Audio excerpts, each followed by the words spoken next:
Assalamualaikum warahmatullahi wabarakatuh. Perkenalkan, nama saya Rudi Gumilar, NPM 181-00008, kelas 01, semester 6, Prodi Ilmu Hukum, Fakultas Hukum Universitas Slamet Riyadi.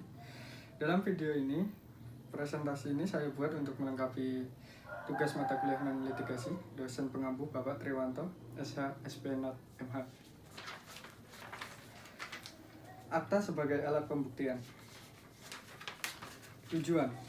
Pada dasarnya, pembuktian yang diperintahkan oleh hakim adalah untuk menentukan hubungan hukum yang sebenarnya terhadap pihak-pihak yang berperkara. Dengan bahasa lain dapat disampaikan bahwa pembuktian dimaksudkan untuk mencapai suatu kebenaran yang sesungguhnya dan didasarkan pada bukti-bukti. Fungsi akta.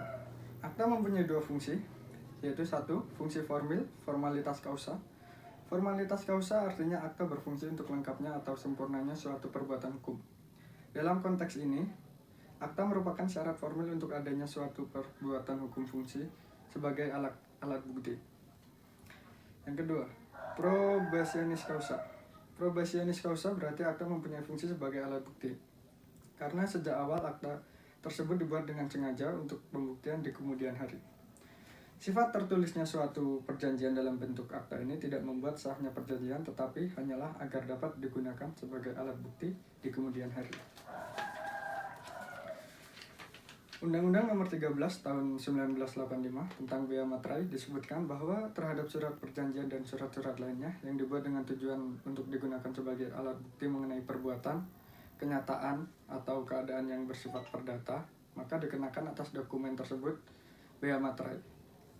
Dengan tiadanya bea materai dalam suatu surat perjanjian, misalnya perjanjian jual beli, tidak berarti perbuatan hukumnya perjanjian jual beli tidak sah, melainkan hanya tidak memenuhi persyaratan sebagai alat pembuktian. Sedangkan perbuatan hukumnya sendiri tetap sah, karena sah atau tidaknya suatu perjanjian itu bukan ada tidaknya materai, tetapi ditentukan oleh pasal 1320 KUH Perdata.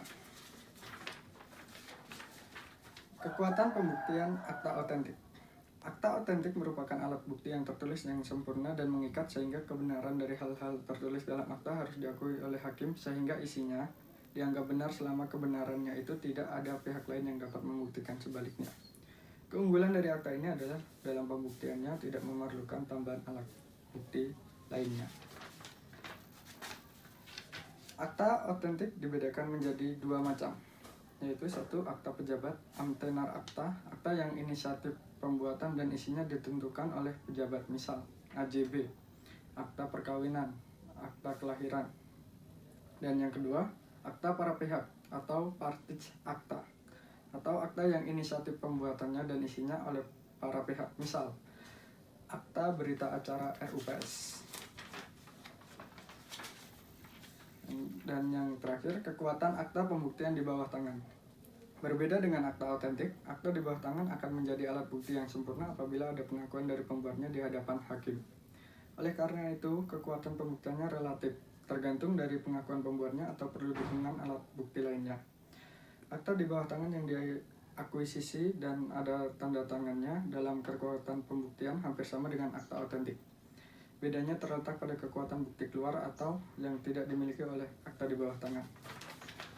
Ya, sekian presentasi dari saya. Terima kasih atas perhatiannya. Wassalamualaikum warahmatullahi wabarakatuh.